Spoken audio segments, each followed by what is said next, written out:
이번에는 김도영 전문가의 필식 전략으로 이어가 보겠습니다. 안녕하세요. 네, 안녕하십니까. 주쌤 김도영입니다. 전문가님, 제가 업계 이야기를 한번 정리를 해봤습니다. 추석 전까지는 반등, 추석 이후에는 글쎄다, 뭐 이런 시각도 있었고요. 하방도 경직됐지만 상방도 경직됐다, 이런 좀 비관론적인 이야기가 있어서 한 주를 시작하기에 찜찜한 마음도 있습니다. 전문가님의 시황과는 뭔가요? 네, 일단 지금 동시만기가 아무래도 이제 거래일 수가 짧다 보니까 월, 화, 수 그다음에 우리나라가 이제 추석 대명절에 좀 들어가는 부분이겠죠. 아마도 전반적으로 이제 기관의 뷰에 저도 동의를 좀 표하는 바입니다. 그 이유는 지난 주말까지 지난 시간에 나왔던 시장의 뷰를 좀 보면 전반적으로 투자 지표라고 말할 수 있는 경제 지표는 위축이 되었다라는 부분이겠죠.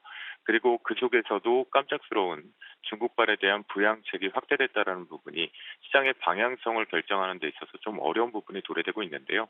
하지만 이 부분에서 우리는 환율 시장을 통해서 힌트를 얻을 수가 있다라고 말씀 좀 드리겠습니다.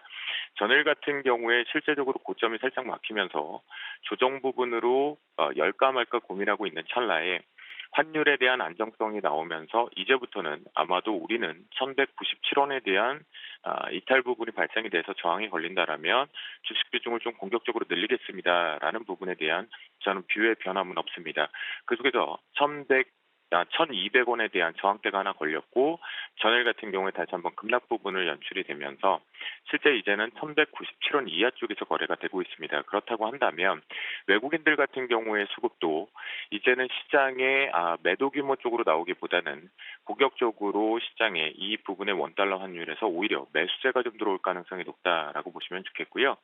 단순하게 이제 동시만기에 대한 이벤트성만 좀 있을 것으로 판단이 됩니다. 그렇다고 한다면 저는 오늘부터는 이제 원달러 환율 추이의 변동성이 좀 축소되는지 규모를 보면서 그렇다면 오늘 대략적으로 1,196원 정도에 대한 저항이 필요하겠죠.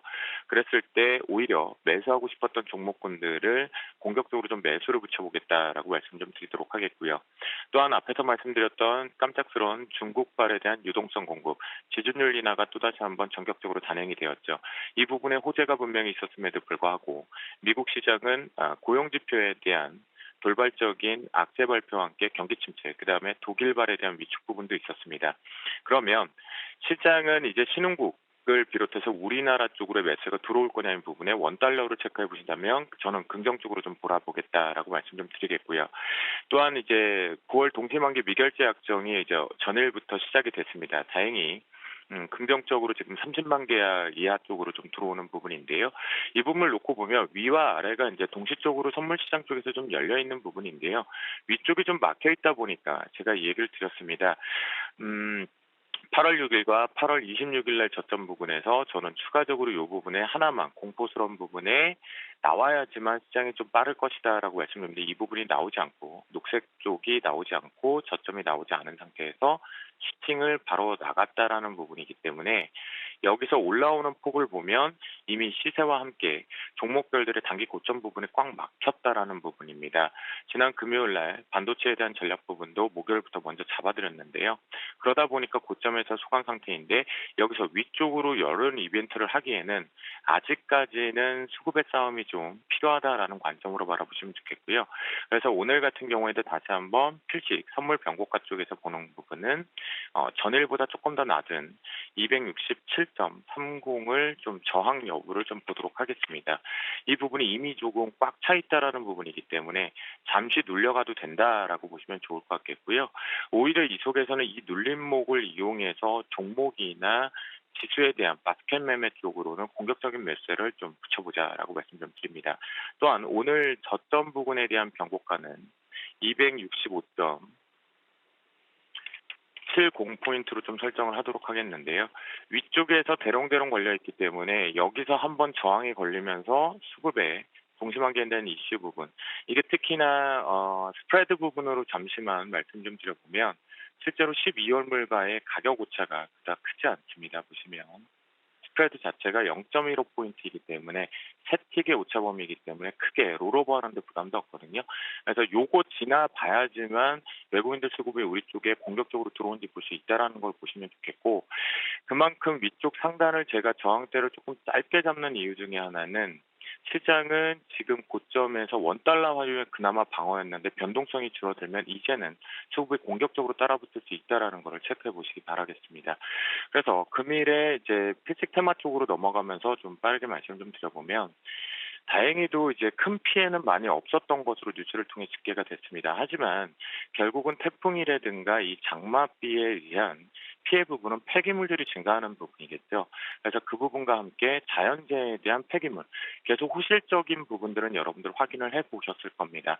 최근에도 수급적인 측면에서 실적주로 분류되는 업종이 동반해서 올라오고 있는데요. 첫 번째 종목으로 YN텍을 말씀 좀 드리겠습니다. 이미 조금 이렇게 강하게 좀 올라와서 직전 부분으로 형성이 되어 있는데요. 역시나 이제 눌림목 부분에 대한 지지력 테스트를 반드시 8,650원대 부분에 대한 테스트를 확인을 해볼 필요가 있겠고요. 돌파 자리 안착 부분은 9,150원대 부분에 대한 돌파 여부가 확인을 해보실 필요가 있겠습니다. 그래서 이거는 신규자보다는 매수자 부분에서 지지와 저항 값을 이용하는 트레이딩 관점으로 한번 보실 수가 있겠고요.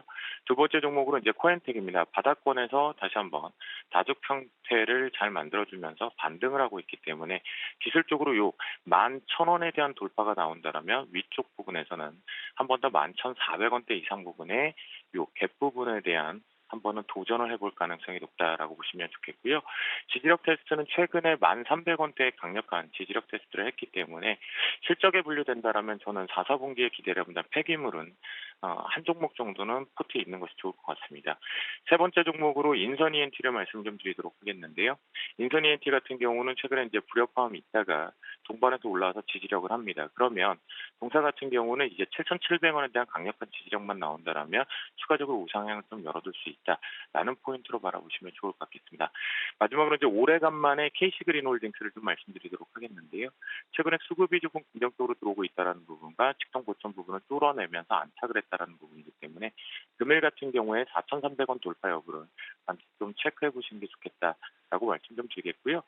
지금은 지수의 분위기는 신경을 끄셔도 좋을 것 같다라고 좀 말씀 좀 드립니다. 흔들어대면 만약 한시 눌려 조정이구나 그러면 그때 종목분들 사고 싶었던 종목분들의 눌림이 동시에 들어온다면 공격적으로 매수를 하자라고 말씀을 좀 드려보도록 하겠습니다. 오늘도 화이팅 하시고요. 외치면서 마무리합니다. 에브리바디 오늘도 필식